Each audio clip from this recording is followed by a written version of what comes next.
നമസ്കാരം, എല്ലാ പ്രേക്ഷകർക്കും സ്വാഗതം ന്യൂസ് ഈവനിങ്ങിലേക്ക്. ഇന്ന് നമ്മൾ ചർച്ച ചെയ്യാൻ പോകുന്ന വിഷയം കേരളത്തിൽ സംഭവിച്ച ഒരു പെൺകുട്ടിക്ക് നേരെ സംഭവിച്ച മറ്റൊരു അതിക്രമത്തിന്റെ വാർത്തയാണ്. പത്തനംതിട്ട ഏനാത്ത് KSRTC ബസ്സിൽ മകളോട് മോശമായി പെരുമാറിയ ആളെ മാതാവ് കൈകാര്യം ചെയ്യേണ്ടി വന്ന വാർത്ത പുറത്തു വന്നത് ഇന്നാണ്. അടൂർ മുണ്ടപ്പള്ളി സ്വദേശി രാധാകൃഷ്ണപിള്ളയെ പ്രാണരക്ഷാർത്ഥം മർദ്ദിക്കുകയായിരുന്നു അമ്മ ചെയ്തത്. പ്രതിയെ പിന്നീട് പോക്സോ ചുമത്തി പോലീസ് അറസ്റ്റ് ചെയ്തു. 24-ന്റെ ഈ വാർത്ത വന്നതിന് തൊട്ടു പിന്നാലെ മനുഷ്യാവകാശ കമ്മീഷൻ ഈ സംഭവത്തിൽ സ്വമേധയാ കേസെടുക്കുകയും ചെയ്തിട്ടുണ്ട്. നിയമം തൊട്ടിയെടുത്താണോ ഒരു അമ്മയ്ക്ക് ഇങ്ങനെ പ്രതികരിക്കേണ്ടി വന്നത് എന്നൊരു ചോദ്യം അവശേഷിക്കുന്നുണ്ട്. കാരണം നമ്മുടെ പെൺമക്കൾ സുരക്ഷിതരായി യാത്ര ചെയ്യുന്നുവെന്നും അവർ സുരക്ഷിതരായി തിരികെ വീട്ടിലെത്തുന്നു എന്നും ഉറപ്പുവരുത്തേണ്ട ഉത്തരവാദിത്വം സമൂഹത്തിനുണ്ട്. അവിടെ എന്താണ് സംഭവിക്കുന്നത്, അത്തരം കാര്യങ്ങളിൽ എങ്ങനെയാണ് നമ്മൾ പ്രതികരിക്കേണ്ടത്, നിയമ സംവിധാനങ്ങൾ എത്രത്തോളം കാര്യക്ഷമമായി ഇത്തരം സംഭവങ്ങളിൽ ഇടപെടുന്നുണ്ട് എന്നതടക്കമുള്ള വിഷയങ്ങൾ കേരളത്തിൻ്റെ പൊതുസമൂഹത്തിൻ്റെ സുരക്ഷ മുൻനിർത്തി ചർച്ച ചെയ്യപ്പെടേണ്ടതാണ്. എന്ത് സുരക്ഷയാണ് ബസ്സിൽ യാത്ര ചെയ്യുന്ന പെൺകുട്ടികൾ ഉൾപ്പെടെ ഉള്ളത് എന്നതാണ് ഇന്ന് ന്യൂസ് ഈവനിംഗ് പരിശോധിക്കുന്നത്. പ്രേക്ഷകർക്ക് സ്വാഗതം.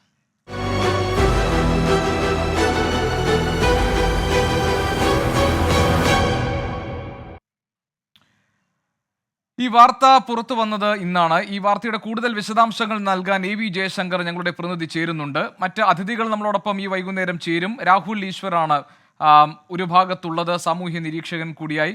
അഡ്വക്കേറ്റ് രേവതി ബാബു, എന്തൊക്കെ നിയമപരമായ നടപടികൾ ഇത്തരം സന്ദർഭങ്ങളിൽ രക്ഷകർത്താക്കൾക്ക് സ്വീകരിക്കാൻ കഴിയും എന്നതിൻ്റെ വിവരങ്ങൾ നൽകാനുണ്ടാകും. ആദ്യം നമുക്ക് AV ജയശങ്കറിലേക്ക് പോകാം. ജയശങ്കർ, ഇത് നമുക്ക് ഈ അടൂർ മുണ്ടപ്പള്ളി സ്വദേശി രാധാകൃഷ്ണപിള്ള ബസ്സിനകത്ത് വെച്ച് ഒരു വിദ്യാർത്ഥിനിയോട് മോശമായി പെരുമാറിയതിനെ തുടർന്നാണ് മകളെ വിളിക്കാൻ വന്ന അമ്മ ബസ് സ്റ്റോപ്പിലെത്തി ഈ മകൾ ഈ വിവരം അറിയിച്ചതിനെ തുടർന്ന് ഇയാൾ അന്വേഷിച്ചു പോകുന്നതും ഇയാൾ ഒളിച്ചിരിക്കുകയായിരുന്നു. പിന്നീട് അസഭ്യം പറയുന്നു, അങ്ങനെ ഇയാളെ മുഖത്തടിക്കുന്നു, മൂക്കിൻ്റെ പാലം തകർന്നിട്ടുണ്ട്. അതിന് ശേഷമാണ് പിന്നീട് പരിശോധനകളും അന്വേഷണവും ഒക്കെ വരുന്നത്. യഥാർത്ഥത്തിൽ ഈ സംഭവങ്ങളൊക്കെ ഉണ്ടാകുമ്പോൾ നാട്ടുകാർ ഈ വിഷയത്തിൽ ഇടപെട്ടതേ ഇല്ലേ? എന്താണ് ഈ അമ്മ പറഞ്ഞത്? ഇതെങ്ങനെ സംഭവിച്ചു എന്നാണ്?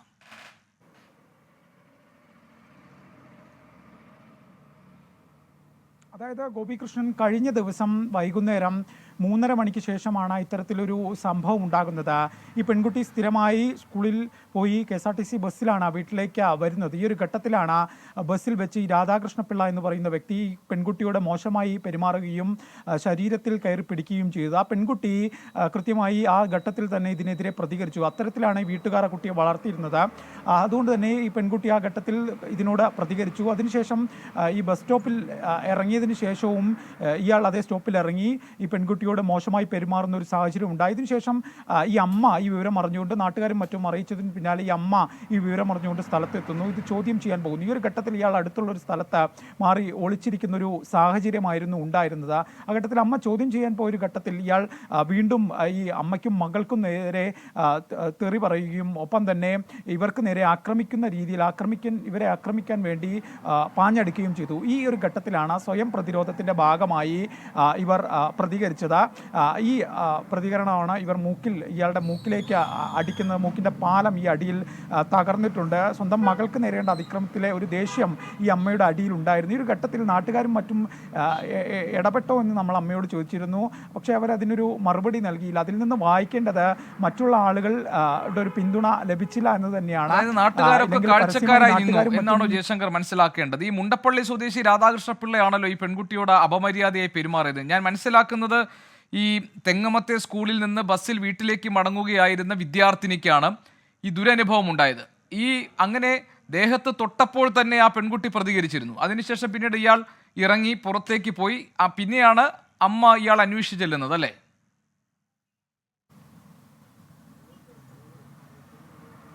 അതെ ഗോപികൃഷ്ണൻ, ഈ ബസ്സിൽ വെച്ചാണ് ആദ്യം അതിക്രമം ഉണ്ടാകുന്നത്. ആ ഘട്ടത്തിൽ കുട്ടി പ്രതികരിക്കുന്നു. അവസാനം ബസ് സ്റ്റോപ്പിൽ കുട്ടി ഇറങ്ങിയതിന് ശേഷമാണ് ഈ വിവരം അറിഞ്ഞുകൊണ്ട് സ്ഥലത്തേക്ക് അമ്മ എത്തുന്നത്. ആ ഒരു ഘട്ടത്തിൽ പോലും ഈ ബസ്സിൽ നിന്ന് ഇറങ്ങിയതിന് ശേഷവും ഈ കുട്ടി പ്രതികരിച്ചതിന് ശേഷവും ഈ രാധാകൃഷ്ണപിള്ള പെൺകുട്ടിക്ക് നേരെ തെറിയഭിഷേകം മറ്റും നടത്തുന്ന ഒരു സാഹചര്യമാണ് ഉണ്ടായത്. 59 വയസ്സുണ്ട് ഈ പ്രതിക്ക്. ഈ 59 വയസ്സിൽ ഇയാളുടെ കൊച്ചുമകളാകേണ്ട പ്രായമുള്ളൊരു പെൺകുട്ടിക്ക് നേരെയാണ് ഇത്തരത്തിൽ ഇയാളൊരു അതിക്രമം കാണിക്കുന്നത്. ഇതിനെതിരെ ഇപ്പം നമ്മളെ നാട്ടുകാരും മറ്റും എല്ലാം സംസാരിച്ചിരുന്നു. ആ നാട്ടുകാർ പറയുന്നത് അമ്മ ചെയ്തൊരു യഥാർത്ഥ നടപടിയാണ്, തീർച്ചയായും ഇതിനെതിരെ ആ ഘട്ടത്തിൽ തന്നെ പ്രതികരിക്കേണ്ട ഒരു സാധനമാണ്, അമ്മ ചെയ്തതിൽ തെറ്റില്ല എന്നാണ് ഈ ഏനാത്തും സമീപ പ്രദേശമുള്ള ആളുകളോടെല്ലാം സംസാരിക്കുമ്പോൾ നമ്മൾ പറഞ്ഞത്. അമ്മയുടെക്കെതിരെ ആദ്യം നമ്മൾ ആ വാർത്ത റിപ്പോർട്ട് ചെയ്തിരുന്നു. അക്കാര്യമെല്ലാം പോലീസ് പരിശോധിക്കുന്നുണ്ട്. ഈ രാധാകൃഷ്ണൻ പിള്ളയെ അല്പസമയത്തിനകം തന്നെ കോടതിയിൽ ഹാജരാക്കാൻ കൊണ്ടുപോകും. അതിനു മുമ്പ് ഇയാളുടെ മെഡിക്കൽ മറ്റും നിലവിൽ പൂർത്തീകരിച്ചിട്ടുണ്ട്. ഇയാൾ ഏതെങ്കിലും മദ്യലഹരിയിലായിരുന്നു എന്ന കാര്യം പോലീസ് പരിശോധിക്കുകയാണ്. ഈ പെൺകുട്ടിയുടെ അമ്മ ഉൾപ്പെടെയുള്ളവർ അത്തരമൊരു ആരോപണം ഉന്നയിക്കുന്നില്ല. പക്ഷേ പോലീസ് ഇക്കാര്യം കൂടി പരിശോധിക്കും. ഇയാൾ ഏതെങ്കിലും മദ്യലഹരിയിലാണോ ഇത്തരത്തിലുള്ള കാര്യം ചെയ്തത് എന്ന ഇത് പോലീസ് പരിശോധിക്കുകയാണ്. അല്പസമയത്തിനകം തന്നെ ഇയാളെ കോടതിയിൽ ഹാജരാക്കാനാണ് തീരുമാനം. കാരണം 24 മണിക്കൂറാണ് ഒരു പ്രതിയെ കസ്റ്റഡിയിൽ പോലീസിന് വെക്കാനാകുക. 24 മണിക്കൂർ പൂർത്തിയാകാനാകുന്നു. ഒരു ഘട്ടത്തിൽ എന്തായാലും കോടതിയിൽ ഹാജരാക്കാനാണ് നിലവിൽ ഇന്ന് തന്നെ കോടതിയിൽ ഹാജരാക്കാനാണ് പോലീസിൻ്റെ ഒരു തീരുമാനം. ഒപ്പം തന്നെ ഈ ഏനാത്ത് പോലീസ് ഈ സംഭവം വിഷയം അറിഞ്ഞ സമയം മുതൽ തന്നെ കൃത്യമായ നടപടികൾ സ്വീകരിച്ചിട്ടുണ്ട്. പോലീസിൻ്റെ ഭാഗത്ത് ഈ സംഭവം അറിഞ്ഞതിന് ശേഷം ഒരു വീഴ്ച ഉണ്ടായിട്ടില്ല. പോലീസ് കൃത്യമായി രാത്രിയോടെ തന്നെ പ്രതിയെ പിടികൂടി സ്റ്റേഷനിൽ കൊണ്ടുവന്നു. ഇയാൾക്കെതിരെ പോക്സോ ഉൾപ്പെടെ ഗുരുതര വകുപ്പുകൾ ഇട്ടുകൊണ്ട് പോലീസ് കേസെടുക്കുകയും ചെയ്തു. നമ്മൾ അമ്മയ്ക്കെതിരെ കേസെടുക്കുന്ന ഒരു സാഹചര്യം ഉണ്ടാകില്ല എന്ന് പറഞ്ഞിരുന്നു. കാരണം അമ്മ പറഞ്ഞത് പ്രാണരക്ഷാർത്ഥമാണ് ഇയാളെ ആക്രമിച്ചത്. മാത്രമല്ല ഇയാൾ ഈ പെൺകുട്ടിയെ ശല്യപ്പെടുത്തി, പെൺകുട്ടി പ്രതികരിച്ചു. അതിനുശേഷം വീണ്ടും ഇയാളെ അന്വേഷിച്ച് ചെന്നപ്പോൾ ഇത് ആരാണ് ചെയ്തതെന്ന് അന്വേഷിച്ച് അമ്മ ചെന്നപ്പോഴാണ് ഇയാൾ അസഭ്യം പറയുകയും ഇവർക്ക് നേരെ ആക്രോശിച്ചു വന്നു എന്നാണ് അമ്മ തന്നെ 24-നോട് സംസാരിച്ചപ്പോൾ പറഞ്ഞിരിക്കുന്നത്. ആക്രോശിച്ച് ഓടി വന്നു, മാത്രമല്ല അസഭ്യം പറയുന്നുണ്ടായിരുന്നു. അപ്പോഴാണ് അമ്മയെ അടിക്കുന്നത്. അപ്പോൾ അമ്മയ്ക്കെതിരെയും കേസുണ്ടോ? അങ്ങനത്തെ ഒരു സാഹചര്യമുണ്ടോ?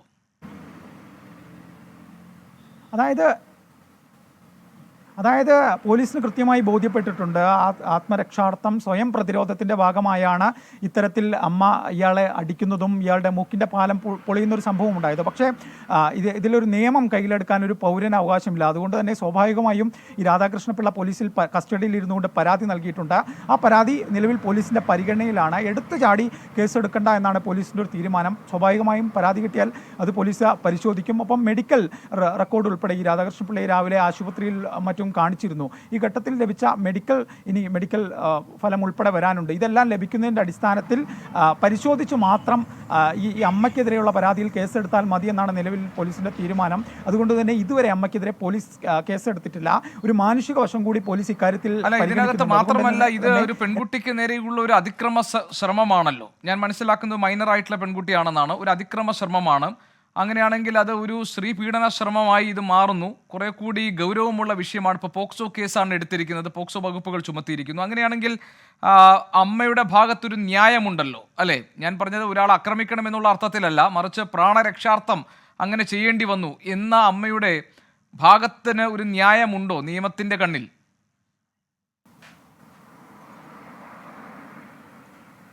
തീർച്ചയായും ഗോപികൃഷ്ണൻ, അമ്മയുടെ ഭാഗത്ത് ന്യായമുണ്ട്. പൊതുസമൂഹത്തിന് മുമ്പിൽ നോക്കുമ്പോൾ അത്തരം ന്യായം കാണുകയും ചെയ്യാം.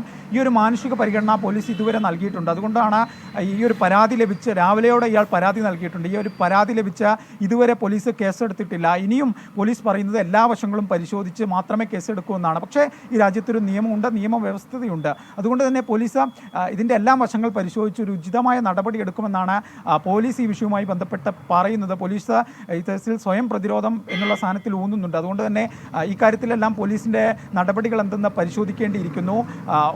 പ്രാണരക്ഷാർത്ഥമായതുകൊണ്ട് തന്നെ അത്തരം കാര്യങ്ങൾ കോടതിയെ കൂടി ബോധിപ്പിച്ച ശേഷം ഇത്തരത്തിൽ കേസെടുക്കുന്ന നടപടികളെല്ലാം ഒഴിവാക്കാനുള്ള ഒരു സാധ്യതയുമുണ്ട്. ഇക്കാര്യത്തിലെല്ലാം തന്നെ ഏനാത്ത് പോലീസാണ് തീരുമാനമെടുക്കേണ്ടത്. ഈ പ്രതിയെ കോടതിയിൽ ഹാജരാക്കുന്ന ഒരു ഘട്ടത്തിൽ പോലീസ് ഇക്കാര്യം കോടതിയെ സ്വാഭാവികമായും അറിയിക്കും. അതുകൊണ്ട് തന്നെ ഈ കേസെടുക്കുന്ന കാര്യത്തിലെല്ലാം തന്നെ വളരെ വൈകിയ ഒരു തീരുമാനം ഉണ്ടാകാൻ സാധ്യതയുള്ളൂ. നിലവിൽ അമ്മയ്ക്കെതിരെ ഒരു തരത്തിലുള്ള കേസും എടുക്കേണ്ട, ഈ പരാതി ലഭിച്ചിട്ടുണ്ടെങ്കിലും എടുക്കേണ്ട എന്നൊരു ഉറച്ച തീരുമാനത്തിൽ തന്നെയാണ്. സ്വാഭാവികമായും ഇങ്ങനൊരു സംഭവം ഉണ്ടാകുമ്പോൾ ആ പെൺകുട്ടി വളരെ ധൈര്യത്തോടു കൂടി പ്രതികരിച്ചു. അങ്ങനെയാണ് വേണ്ടത്. ആ അർത്ഥത്തിൽ ആ പെൺകുട്ടി ഒരു മാതൃകയുമാണ്. കാരണം ഇത്തരം ചെറിയ പെൺകുട്ടികൾ അവർ നിരന്തരം യാത്ര ചെയ്യേണ്ടി വരുന്നവരാണ്. ഇപ്പോൾ ഈ കുട്ടി തന്നെ തെങ്ങമത്തെ സ്കൂളിൽ നിന്ന് ബസ്സിൽ വീട്ടിലേക്ക് മടങ്ങുന്നതിന് വഴിയാണ് ഇതുപോലൊരു അനുഭവം ഉണ്ടായത്. സ്വാഭാവികമായിട്ടും അത് ചെറിയ മാനസിക പ്രയാസങ്ങളൊക്കെ ആ കുട്ടിക്ക് ഉണ്ടാക്കിയിട്ടുണ്ടാകും. ജയശങ്കർ, ആ കുട്ടിയെ കണ്ടിരുന്നോ? അമ്മ എന്തു പറഞ്ഞു കുഞ്ഞിനെ കുറിച്ച്? ആ പെൺകുട്ടി ഇപ്പോൾ ഓക്കെ ആണോ?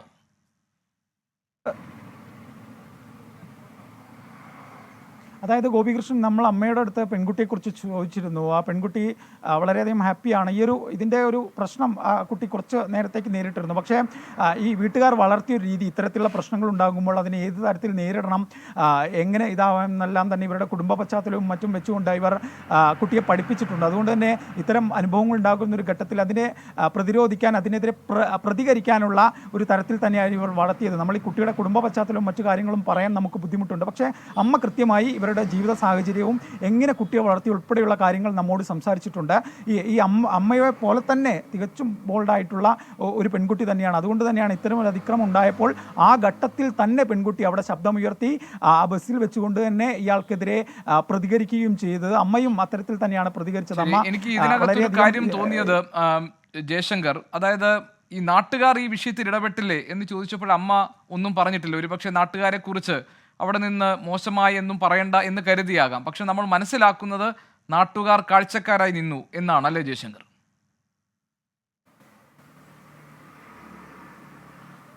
അത്തരത്തിലൊരു വിവരം സ്ഥിരീകരിക്കുന്ന ഒരു വിവരം നമ്മുടെ കയ്യിലില്ല. ഇതിനൊരു മറുപടി ലഭിച്ചിട്ടില്ല. പക്ഷേ ഏതെങ്കിലും തരത്തിൽ നാട്ടുകാർ ഇടപെട്ട് ഇയാളെ പിടികൂടുകയോ മറ്റോ ചെയ്തിരുന്നു എങ്കിൽ അമ്മയ്ക്ക് ഇത്തരത്തിൽ ഇയാളുടെ മുഖത്തടിക്കേണ്ടി വരില്ല. സ്വാഭാവികമായും നമ്മൾ ചിന്തിക്കുമ്പോൾ മനസ്സിലാക്കേണ്ട ഒരു കാര്യം തന്നെയാണ്. അമ്മ പ്രതികരിച്ചത് മറ്റാരും ഇതിൽ ഇടപെടാത്തത് കൊണ്ടായിരിക്കാം. ചിലപ്പോൾ ചില ആളുകളൊക്കെ ആ ഘട്ടത്തിൽ ഇടപെട്ടേക്കാം, ഇയാളെ പിടിച്ചു മാറ്റുകയൊക്കെ ചെയ്തേക്കാം. പക്ഷേ അതിനെക്കുറിച്ചൊരു സ്ഥിരീകരണം വന്നിട്ടില്ല. ഈ കാര്യത്തെക്കുറിച്ച് അമ്മയോട് ചോദിച്ചൊരു ഘട്ടത്തിൽ ഇക്കാര്യത്തിൽ ഒരു മറുപടി ലഭിച്ചിട്ടില്ല. പക്ഷേ ഈ ആക്രമണമെല്ലാം ഈ അമ്മ പ്രതികരിച്ചതിന് ശേഷം ഈ വിവരം പോലീസിൽ അറിയിക്കുന്നുണ്ട്, പോലീസ് ഇടപെടുന്നുണ്ട്. ഈ ബസ് ഇറങ്ങിയതിന് ശേഷം ഇവരുടെ അടുപ്പമുള്ള ചില നാട്ടുകാർ തന്നെയാണ് ഇവർ ഇത്തരത്തിലൊരു സംഭവം ഉണ്ടായ വിവരം അറിയിക്കുന്നത്. അതുകൊണ്ട് തന്നെ ചില ആളുകളൊക്കെ അവരുടെ പരിമിതികളിൽ നിന്നുകൊണ്ട് ചില ഇടപെടലുകൾ നടത്തിയിട്ടുണ്ട്. അതിന് പൂർണ്ണമായി തള്ളിക്കളയാനാവില്ല. പക്ഷേ ഈ അമ്മ ചെയ്ത പോലെ ഒരു ധീരമായ പ്രവൃത്തി നാട്ടുകാരുടെ ഭാഗത്ത് നിന്ന് ഉണ്ടായോ എന്ന് ചോദിച്ചാൽ നിലവിൽ സ്ഥിരീകരണമില്ല, അങ്ങനെ ഉണ്ടായില്ല എന്ന് തന്നെ പറയേണ്ടി വരും. പക്ഷേ പോലീസ് ഈ കാര്യത്തിൽ കൃത്യമായി ഇടപെട്ടിട്ടുണ്ട്. ഇയാൾക്ക് രക്ഷപ്പെടാനുള്ള ഒരു സാഹചര്യവും പോലീസ് ഒരുക്കിയിട്ടില്ല. കൃത്യമായി സംഭവം നടന്ന ഉടൻ തന്നെ ഇയാളെ കസ്റ്റഡിയിലെടുക്കുന്നു, പോലീസ് സ്റ്റേഷനിൽ വയ്ക്കുന്നു. ഇയാൾക്കെതിരെ കൃത്യമായ രാവിലെ തന്നെ അമ്മയുടെ മൊഴി രേഖപ്പെടുത്തുന്നു. ഇന്ന് തന്നെ ഇയാളെ കോടതിയിൽ ഹാജരാക്കാനുള്ള ഒരു സാഹചര്യം പോലീസ് സൃഷ്ടിക്കുന്നു. മെഡിക്കൽ ഉൾപ്പെടെ നിലവിൽ പൂർത്തിയാക്കി അല്പസമയത്തിനകം കോടതിയിൽ കൊണ്ടുപോകുമെന്നാണ് നമ്മൾ. ശരി ജയശങ്കർ, പത്തനംതിട്ട ഏനാത്താണ് ഈ ഏറ്റവും മോശമായി ഈ സംഭവം ഉണ്ടായത്. KSRTC ബസ്സിൽ യാത്ര ചെയ്യുകയായിരുന്നു. അത് തെങ്ങമത്തെ സ്കൂളിൽ നിന്ന് ബസ്സിൽ വീട്ടിലേക്ക് മടങ്ങുകയായിരുന്ന വിദ്യാർത്ഥിനിയോടാണ് ഈ മുണ്ടപ്പള്ളി സ്വദേശി രാധാകൃഷ്ണപിള്ള മോശമായി പെരുമാറിയത്. വിദ്യാർത്ഥിനിയുടെ ദേഹത്ത് തൊട്ടു, അത് ചോദ്യം ചെയ്യുകയും പിന്നീട് അയാൾ ഇറങ്ങിപ്പോവുകയും ചെയ്തു ബസ്സിൽ നിന്ന്. ബസ് സ്റ്റോപ്പിൽ സാധാരണ മകളെ വിളിക്കാൻ എത്താറുള്ള അമ്മയോട് മകൾ ഈ കാര്യങ്ങൾ പറയുകയും അമ്മ പിന്നീട് ഇയാളെ അന്വേഷിക്കുകയും ഇയാൾ ഒരു കടയ്ക്കുള്ളിൽ ഒളിച്ചിരിക്കുകയുമായിരുന്നു. തുടർന്ന് കാര്യങ്ങൾ ചോദിച്ചപ്പോൾ ആക്രോശിച്ചുകൊണ്ട് ഈ മുണ്ടപ്പള്ളി സ്വദേശി രാധാകൃഷ്ണപിള്ള പാഞ്ഞെടുത്തുവെന്നും അയാൾ അസഭ്യം പറഞ്ഞു, തെറി വിളിച്ചു എന്നുമാണ് അമ്മ പറയുന്നത്. പ്രാണരക്ഷാർത്ഥം അയാളെ അമ്മ മർദ്ദിച്ചു. പ്രതിയെ പിന്നീട് പോക്സോ ചുമത്തി പോലീസ് അറസ്റ്റ് ചെയ്തിട്ടുണ്ട്. അല്പസമയത്തിനകം ഇയാളെ കോടതിയിൽ ഹാജരാക്കും എന്നാണ് മനസ്സിലാക്കുന്നത്. മനുഷ്യാവകാശ കമ്മീഷൻ 24 ഈ വാർത്ത പുറത്തു കൊണ്ടുവന്നതിന് പിന്നാലെ തന്നെ കേസെടുക്കുകയും ചെയ്തിട്ടുണ്ട്.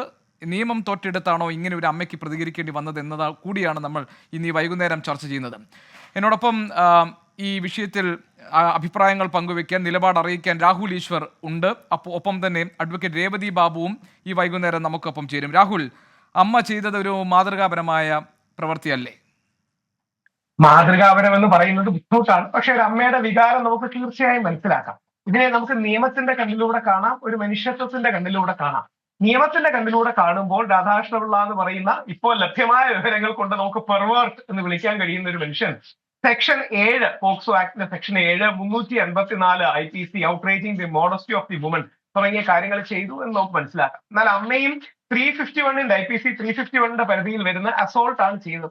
അപ്പൊ ആൾക്കാർ നിയമം കയ്യിലെടുക്കുന്നതിനെ നമ്മൾ പ്രോത്സാഹിപ്പിക്കരുത്. പോലീസിന്റെ ഭാഗത്തു നിന്നുള്ള മനുഷ്യത്വപരമായ. രാഹുൽ, ഒറ്റ നിമിഷം, അതായത് അവിടെ മറ്റൊരു കണ്ടീഷൻ കൂടി ഉണ്ടല്ലോ, അതായത് പ്രാണരക്ഷാർത്ഥം എന്ന ഒരു വാദം അമ്മയ്ക്കുണ്ട്. അല്ല ശ്രീ ഗോപീഷ്, അത് ശരിക്കും പിന്നെ കോർട്ട് ഓഫ് ലോ നിൽക്കുമെന്ന് സംശയമാണ്. ഒന്ന്, സമയം ഞാൻ മനസ്സിലാക്കുന്നത് രാത്രി ഒന്നുമല്ല, ഉച്ച സമയത്തോ അല്ലെങ്കിൽ രാവിലെയുള്ള സമയത്തോ ആണ്. പ്രാണരക്ഷാർത്ഥം നമ്മൾ പറയുന്ന ഒരു ഡിഫൻസ് മാത്രമാണ്. അതൊരു കോർട്ട് ഓഫ് ലോയിൽ നിൽക്കുമോ എന്ന കാര്യം തീർച്ചയായും സംശയകരമാണ്.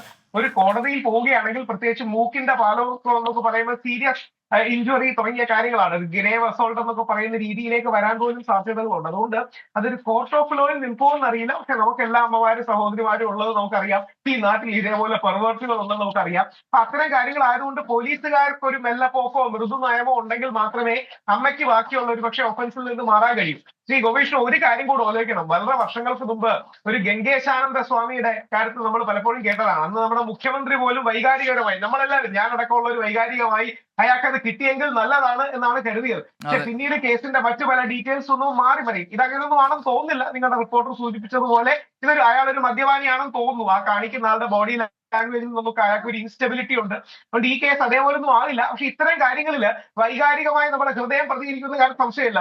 ഇതൊരു വൈകാരിക പ്രതികരണത്തിന്റെ മാത്രം പ്രശ്നമാണോ രാഹുൽ? അതോ ഞാൻ പറഞ്ഞത് I'm not justifying her act, പക്ഷെ ഞാൻ പറയുന്നത് മകളെ അപമാനിക്കാൻ ശ്രമിച്ച ഒരാളെ പിന്നെ പ്രാണരക്ഷാർത്ഥം എന്ന് പറയുന്നു, ഈ ചീത്ത വിളിച്ച് ഓടി വരികയും ആക്രോശിക്കുകയും ഒക്കെ ചെയ്ത ഒരാളെ അമ്മ ആ നിലയ്ക്ക് ഒന്ന് കൈകാര്യം ചെയ്യാൻ ശ്രമിച്ചു. പെട്ടെന്നുള്ള ഒരു വളരെ ഓർഗാനിക് ആയിട്ടുള്ള റെസ്പോൺസ് എന്നത് എവിടെയൊക്കെയോ ജസ്റ്റിഫയബിൾ അല്ലേ? എക്സ്പ്ലനേഷൻ ആണ്. അത് നമ്മൾ ഇംഗ്ലീഷിൽ പറയും explanation is different from justification. അതൊരു എക്സ്പ്ലനേഷൻ മാത്രമാണ്. പക്ഷെ അതൊരു ജസ്റ്റിഫൈഡ് റെസ്പോൺസ്, ന്യായീകരിക്കത്തക്ക റെസ്പോൺസ് ആണോ നോക്കിയാൽ നിയമത്തിന്റെ കണ്ണിൽ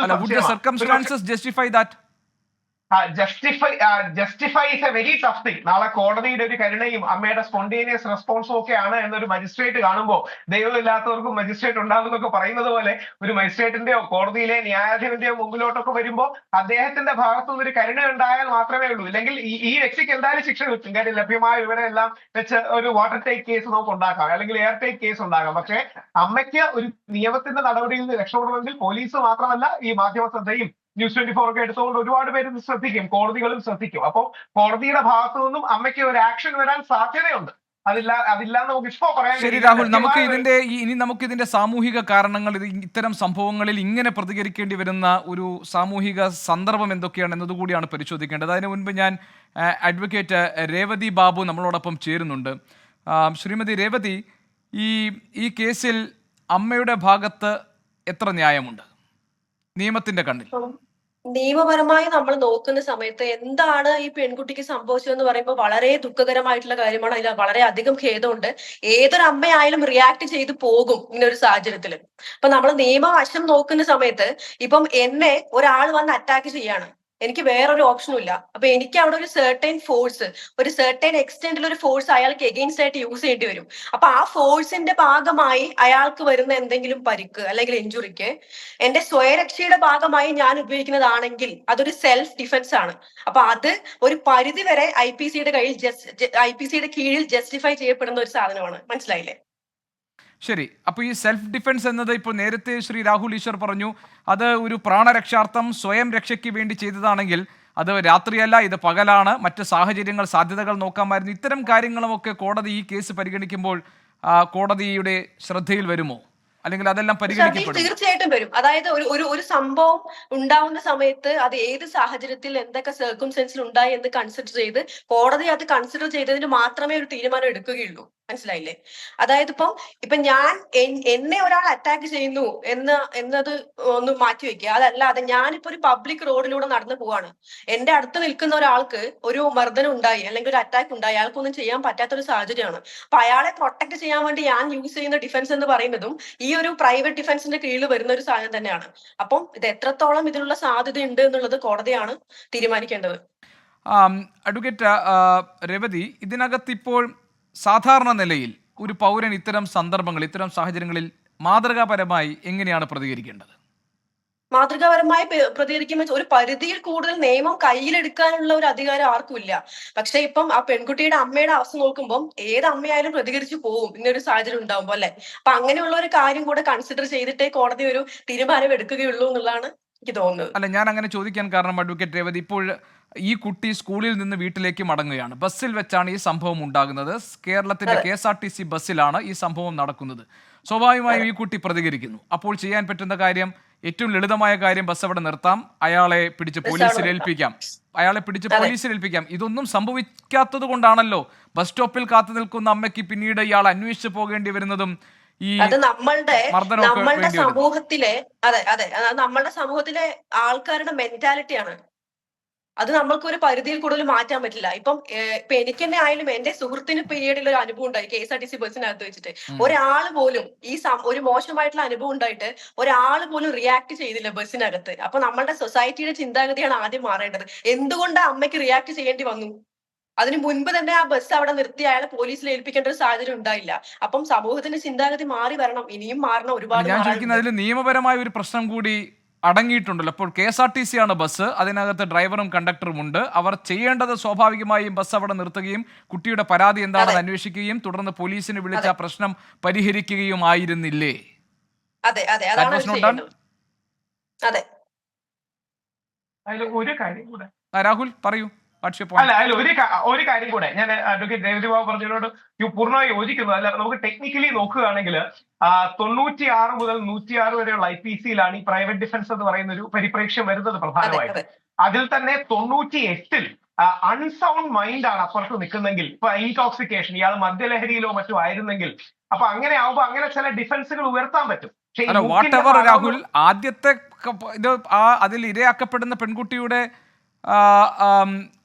പിന്നെ പരാതിയല്ലേ ഏറ്റവും പ്രധാനം? അല്ല, അതിന് സംശയമില്ല. ഈ വ്യക്തിക്ക് ശിക്ഷ കിട്ടുമെന്ന് ലഭ്യമായ വിവരങ്ങളുടെ അടിസ്ഥാനത്തിൽ നമുക്ക് ഉറപ്പിച്ചു പറയാം. കാര്യം ബസ്സിനകത്ത് വെച്ച് ഈ പെൺകുട്ടിയുടെ സ്വകാര്യ ഭാഗങ്ങളിലോ അല്ലെങ്കിൽ ബാക്കിയുള്ള ഏതെങ്കിലും രീതിയിലുള്ള ഒരു അസോൾട്ട് പോലുള്ള കാര്യം ഉണ്ടായി, തിരിച്ച് ഈ വ്യക്തിയെ ചീത്ത വിളിച്ചു, അസഭ്യമായി പെരുമാറി, ഇയാൾ ഇൻടോക്സിക്കേറ്റഡ് കൂടി ആണെങ്കിൽ അത് വളരെ ഇമ്പോർട്ടന്റ് ആയ ഒരു വകുപ്പാണ്. കാര്യം ആ ഇൻടോക്സിക്കേഷനിൽ വരുമ്പോൾ അയാൾ എങ്ങനെ റിയാക്ട് ചെയ്യുമെന്ന് അറിയില്ല, എന്നെയും എന്റെ മകളെയും ആക്രമിക്കുമോ എന്ന് പേടിച്ചു. അപ്പോൾ അങ്ങനെ ആണെങ്കിൽ, ഞാൻ നിയമത്തിന്റെ ടെക്നിക്കാലിറ്റി പറയുകയാണ്, കാര്യം ഞാനും അഡ്വക്കേറ്റ് ആണ്, ഞാൻ നിയമം പഠിച്ചുകൊണ്ട് നിയമത്തിന്റെ ടെക്നിക്കാലിറ്റി ഉദ്ദേശിച്ച് പറയുക.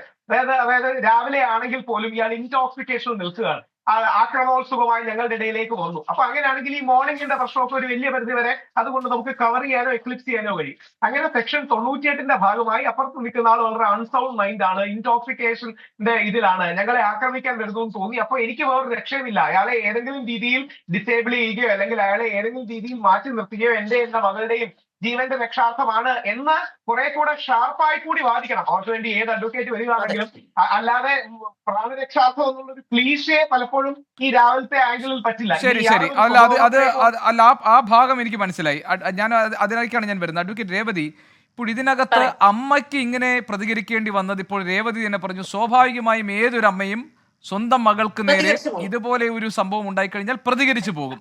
അതൊരു ഓർഗാനിക് നാച്ചുറൽ റെസ്പോൺസ് അല്ലെങ്കിൽ റിയാക്ഷൻ എന്ന നിലയിൽ അത് അവിടെ കിടക്കുന്നുണ്ട്. അതിന് പക്ഷേ നിയമത്തിൻ്റെ ആനുകൂല്യം കിട്ടണമോ വേണ്ടിയോ എന്നത് മജിസ്ട്രേറ്റിൻ്റെ ഒരു ഡിസ്ക്രിപ്ഷനെ അവിടെ നിൽക്കുന്നുണ്ട്. അതേസമയം ഇങ്ങനൊരു സംഭവം KSRTC ബസ്സിനകത്ത് നടന്നിട്ടും യഥാസമയം ഇടപെട്ട് ഈ പ്രശ്നത്തിൽ ഒരു നിയമപരമായ പരിഹാരം ഉണ്ടാക്കാതെ മാറി നിന്നവർക്കെതിരെ അവരെ എന്ത് ചെയ്യും നിയമം? അതിനെന്തെങ്കിലും വകുപ്പുണ്ടോ? അല്ല, അവർക്കെതിരെ തക്കതായിട്ടുള്ള ലീഗൽ ആക്ഷൻസ് എടുക്കണം എന്നാണ് നിയമം പറയുന്നത്. പക്ഷെ ഈ ഒരു സംഭവത്തിൽ ഒരാളും റിയാക്ട് ചെയ്തിട്ടില്ല. അല്ല, അപ്പോൾ അവർക്കെതിരെയും യഥാർത്ഥത്തിൽ അവരും ഇക്കാര്യത്തിൽ കുറ്റക്കാരാണ് അല്ലേ? അതെ അതെ. രാഹുൽ, നമ്മൾക്കറിയാലോ ഇപ്പോൾ കേരളത്തിൽ ഈ കഴിഞ്ഞ കേരളത്തിൽ എന്നല്ല വേൾഡ് വൈഡ് നമ്മൾ പറയാം, ഇപ്പൊ നമ്മുടെ സാങ്കേതിക വിദ്യയുടെ സൗകര്യങ്ങൾ വരുന്നു, ആളുകളൊക്കെ തന്നെ സ്വന്തം നിലയ്ക്ക് തന്നെ എൻഗേജ്ഡായി നിൽക്കുക. അതായത് ഏതെങ്കിലും ഒരു സാമൂഹിക പ്രവൃത്തിയുടെ ഭാഗമോ കുടുംബത്തിന്റെ ആവശ്യമായിട്ടല്ല, സ്വന്തം നിലയ്ക്ക് മൊബൈലിലും ഒക്കെ ആയിട്ട് എൻഗേജ്ഡായി നിൽക്കുകയും സ്വന്തം കാര്യം മാത്രം നോക്കുകയും മറ്റിടങ്ങളിൽ എന്ത് സംഭവിക്കുന്നു എന്ന് അറിയാതെ അല്ലെങ്കിൽ അങ്ങനത്തെ കമ്മ്യൂണിക്കേഷനൊക്കെ ഡിറ്റാച്ച്ഡായി നിൽക്കുകയും ചെയ്യുന്ന ഒരു പുതിയ കാലഘട്ടത്തിലാണ് നമ്മളുള്ളത്.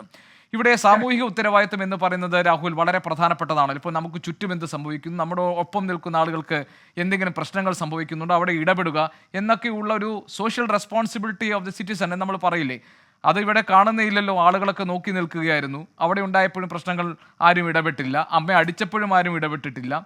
അപ്പോൾ ഈ ഇത്തരം എന്താ പറയുക, ഒരു നിർവികാരതയോടുകൂടിയുള്ള സമൂഹത്തിന്റെ മാറി നിൽക്കൽ അത് അഡ്രസ് ചെയ്യപ്പെടേണ്ടതല്ലേ?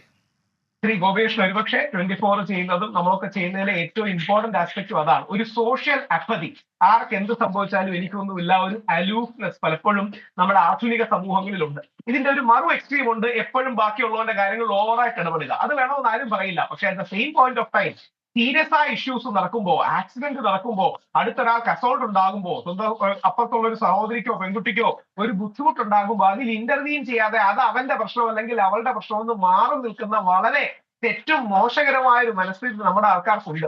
ഒരു പോസിറ്റീവ്ലി ഇന്റർവീനിങ്, നെഗറ്റീവ്ലി ഇന്റർഫിയറിംഗ് അല്ല, പക്ഷെ ഒരു പോസിറ്റീവ്ലി ഇന്റർവീനിങ് എന്നുള്ള ഒരു മനോഭാവം നമുക്ക് വേണം. കാര്യം നാളെ ഇത് ആർക്ക് സംഭവിക്കാം, നമ്മുടെ വീട്ടിലെ ആൾക്കാർക്ക് സംഭവിക്കാം, വേറൊരാൾക്ക് സംഭവിക്കാം.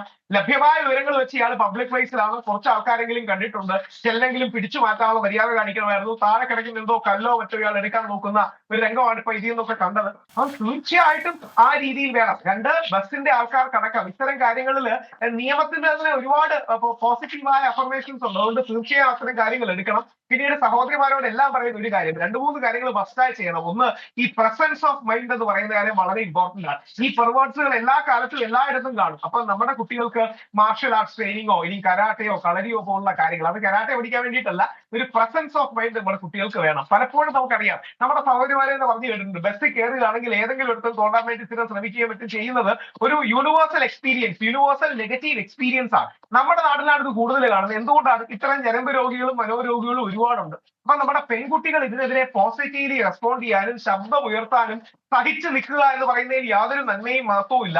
സൗണ്ട് ഉയർത്തി തങ്ങൾക്കൊരു ഇൻജസ്റ്റിസ് നേരിട്ടാൽ അതിന് രാഹുൽ, ഈ പെൺകുട്ടികൾക്ക് അതിന് ധൈര്യം കൊടുക്കണമെങ്കിൽ, അവർക്ക് കരുത്തുണ്ടാകണമെങ്കിൽ സമൂഹം അവർക്കൊപ്പം നിൽക്കുന്നുണ്ടെന്ന് ഓരോ അനുഭവങ്ങളിലൂടെയും അവർക്ക് മനസ്സിലാകണം. ഇപ്പോൾ ഇവിടെ നോക്കൂ, ഒരു അമ്മ അവരുടെ മകൾക്ക് വേണ്ടി അമ്മയ്ക്ക് ഒറ്റയ്ക്ക് നിൽക്കേണ്ടി വരുന്ന സാഹചര്യമാണ്. അങ്ങനെ ഉണ്ടാകുമ്പോൾ ഒരു സ്ത്രീ എങ്ങനെയാണ് ഇത്തരം കാര്യങ്ങൾ തുറന്ന് പ്രതികരിക്കുക? അത് വേണം, I agree with your point. പക്ഷേ ഇതാണ് പ്രശ്നം, അവിടെ നിൽക്കുന്ന ആണുങ്ങളൊക്കെ ചുറ്റും കൂടി അവിടെ നിൽക്കുകയാണ് ഇടപെടാതെ. അല്ല, ഇപ്പൊ ഈ മീഡിയ കാണുന്നത്, നമ്മുടെ മീഡിയയിലടക്കം 24 അടക്കം എടുത്ത നിലപാട് സ്വാഗതാർഹമാണ്. ആ റിപ്പോർട്ടറിന്റെ ടോൺ അടക്കം വളരെ പോസിറ്റീവായി അമ്മയെ സപ്പോർട്ട് ചെയ്യുന്ന, അല്ലെങ്കിൽ ഇങ്ങനെ ഒരു കാര്യത്തെ എക്സ്പ്ലെയിൻ ചെയ്യുന്ന, പെൺകുട്ടിയെ സപ്പോർട്ട് ചെയ്യുന്നതാണ്. നമ്മൾ പൊതുവെ അങ്ങനെ പെൺകുട്ടികളെ സപ്പോർട്ട് ചെയ്യുന്ന ഒരു ആസ്പെക്ട് ആണ്. അത് ഈ പെൺകുട്ടികൾ തന്നെ റിയാക്ട് ചെയ്യണം. പലപ്പോഴും ഒന്നും നോക്കറിയാം, സ്കൂളിൽ പോകേണ്ടി വരുന്നു, കോളേജിൽ പോകേണ്ടി വരുന്നു, ടെക്നോ പാർക്കുകളിൽ രാത്രി പോകേണ്ടി വരുന്നു, ഈവനിങ് എന്നില്ല, രാത്രി എന്നില്ല, യാത്ര ചെയ്യേണ്ടി വരുന്നു, പലരും BPO പോലെ വർക്ക് ചെയ്യുന്നു, അതിന്റെ ലേറ്റ് നൈറ്റ് വരുന്നു. അപ്പൊ ഇതിലെല്ലാം പെൺകുട്ടി പോസിറ്റീവ്ലി റെസ്പോണ്ട് ചെയ്ത ആറ്റിറ്റ്യൂഡ്. ഒരു വരി കൂടി പറയാം, നമ്മുടെ ഡൽഹിയിലൊക്കെ ഇടയ്ക്ക് ആപ്പ് കൊണ്ടുവരാൻ ശ്രമിച്ചതുപോലെ ഈ ക്യാമറകൾ പല സ്ഥലങ്ങളിലും, ഒരു ബൾക്കായിട്ട് മേടിച്ച് എല്ലാ സ്ഥലങ്ങളിലും ക്യാമറ കൊണ്ടുവരുമ്പോൾ ഈ പെർവേർട്ടുകൾക്ക് ഒരു പേടിയാണ്. ചില സമയത്ത് ഈ ഫിയർ ഓഫ് ലോ വളരെ ഇമ്പോർട്ടന്റ് ആണ്. അതായത് താൻ എവിടെയോ റെക്കോർഡ് ചെയ്യപ്പെടും എന്നുള്ളൊരു പേടി ഉണ്ടാകുമ്പോൾ ഇത്തരം ക്രിമിനൽ ആക്ടിലേക്കോ പെർവേർട്ടഡ് ആക്ടിലേക്കോ പോകാനുള്ള ഒരു മടി. നമ്മുടെ പോലും ബസ്സുകളിൽ ഇതുപോലത്തെ ക്യാമറകളൊക്കെ കൊണ്ടുവരാവുന്ന കാര്യമാണ്. അതായത് ബസ്സുകളിൽ ഇത്തരം CCTV ക്യാമറകൾ പല സ്ഥലങ്ങളിലും. അപ്പൊ ആൾക്കാർക്ക് ഒരു ഫിയർ വരും. മറ്റേത് രഹസ്യാത്മകമായി ഒളിച്ചിത്തരം കാര്യങ്ങൾ ചെയ്യുന്നതിന് ഒരു പെർവേർട്ടഡ് പ്ലഷർ ഉണ്ടാക്കാനാണ് പലരും ശ്രമിക്കാറുള്ളത്. വോയറിസം എന്നൊക്കെ പറയാം, അല്ലെങ്കിൽ ഇത്തരം ഒരു അത് മനോരോഗത്തിനോട് ബോർഡർ ചെയ്യുന്ന കാര്യങ്ങളാണ്. അപ്പൊ നമ്മുടെ ബസ്സുകളിൽ CCTVകൾ, ഇതെല്ലാം ബൾക്കായിട്ട് ഒരു ഗവൺമെന്റ് എടുക്കുകയാണെങ്കിൽ വലിയ ചെലവും ഉണ്ടാവില്ല. ഈ പൊതു സ്ഥലങ്ങളിൽ CCTVകൾ, അപ്പൊ അത് ഉണ്ടെന്ന് പറഞ്ഞാൽ ഒരു ഫിയർ ഓഫ് സംബഡി ലുക്കിംഗ് എന്ന് പറയുന്ന ഒരു കാര്യം ഉണ്ടാവും. സമൂഹത്തിൽ എല്ലാവരും നല്ലവന്മാരായി ഗാന്ധിജിമാരും രാമന്മാരുമായിട്ട് മാറില്ല. പക്ഷേ ഇവർക്കൊരു ചെക്ക് ഉണ്ടാക്കാനായിട്ട് പൊതുജനങ്ങൾക്കിടയിൽ ഇത്തരം സ്ട്രക്ചറൽ മെഷേഴ്സ് നമ്മുടെ സമൂഹത്തിൽ കൊണ്ടുവരുന്നത് വളരെ പോസിറ്റീവാണ്. ശരി രാഹുൽ, നമുക്ക് തിരിച്ചു വരാം. ഒരു ചെറിയ ഇടവേള എടുക്കുകയാണ്. പത്തനംതിട്ട ഏനാത്താണ് KSRTC ബസ്സിൽ മകളോട് മോശമായി പെരുമാറിയ പെൺകുട്ടിക്ക് വേണ്ടി അമ്മ അത് ചെയ്ത മുണ്ടപ്പള്ളി സ്വദേശി രാധാകൃഷ്ണ പിള്ളയെ മുഖത്തടിച്ചതും മൂക്കിന്റെ പാലം തകർന്നതും അതിനുശേഷം പോക്സോ വകുപ്പുകൾ പ്രകാരം കേസെടുത്തിട്ടുണ്ട്. അതാണ് നിലവിലെ സാഹചര്യം. അല്പസമയത്തിനകം തന്നെ ഇതിൽ പ്രതി ചേർക്കപ്പെട്ട മുണ്ടപ്പള്ളി സ്വദേശി രാധാകൃഷ്ണ പിള്ളയെ കോടതിയിൽ എത്തിക്കുമെന്നാണ് ഞങ്ങളുടെ പ്രതിനിധി ജയശങ്കർ അല്പം മുൻപ് നൽകിയിരിക്കുന്ന വിവരം.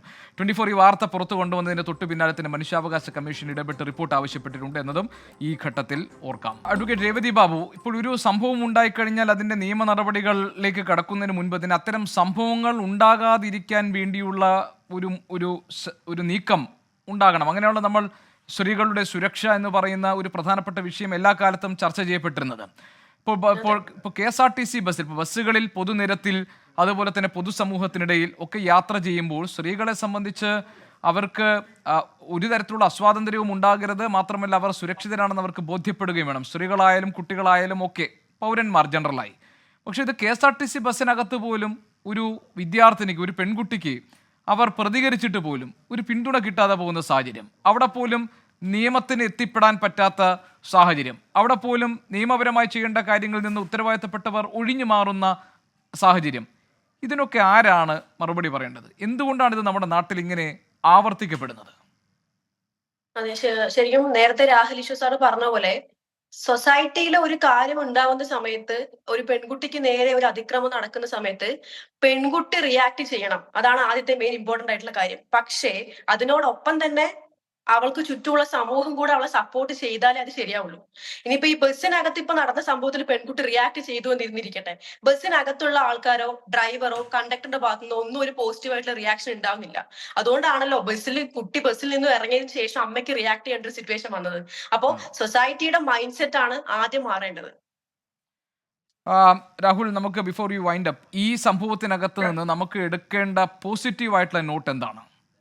അല്ല, ഇതിലെ പോസിറ്റീവായ നോട്ട് രണ്ട് കാര്യങ്ങളാണ്. ഒന്ന്, ഏതൊരമ്മയും അല്ലെങ്കിൽ ഏതൊരു പിതാവും മാതാവും അങ്ങനെ റെസ്പോണ്ട് ചെയ്യും എന്ന കാര്യത്തിൽ ഒരു തർക്കവും വേണ്ട. ഇതുവരെ ലഭ്യമായ കാര്യത്തിൽ മാധ്യമങ്ങളുടെ നെറേറ്റീവിനൊക്കെ കോടതികളിൽ പോലും സബ് കോൺഷ്യസ്ലി വലിയ സ്വാധീനമുണ്ട്. അതുകൊണ്ട് നമ്മുടെ പ്രമുഖ മാധ്യമങ്ങളും സാമൂഹ്യ മാധ്യമങ്ങളും എല്ലാം ഇവരെ സപ്പോർട്ട് ചെയ്യണമെന്ന കാര്യത്തിൽ യാതൊരു സംശയവുമില്ല. ചോദ്യം വരാൻ പോകുന്ന ഏക കാര്യം റീസണബിൾ ഫോഴ്സ് ആണോ? കോടതിയുടെ മുമ്പിൽ വരാൻ പോകുന്ന ചോദ്യം ഇത്രയേ ഉള്ളൂ.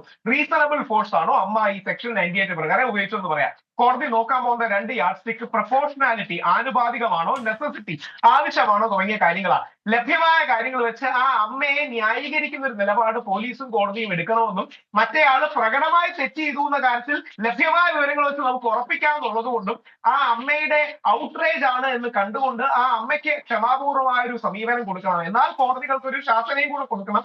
നിയമം കയ്യിലെടുക്കരുത്, നിങ്ങൾ പോലീസിനെ കണക്ട് ചെയ്യണം, പിങ്ക് പോലീസിനെ കണക്ട് ചെയ്യണം, വനിതകളെ കണക്ട് ചെയ്യണം. അത്തരം നടപടികളിലേക്ക് പോകണം. കാര്യം ആത്യന്തികമായ വയലൻസ് ഒന്നിനും ഒരു സൊല്യൂഷൻ അല്ല.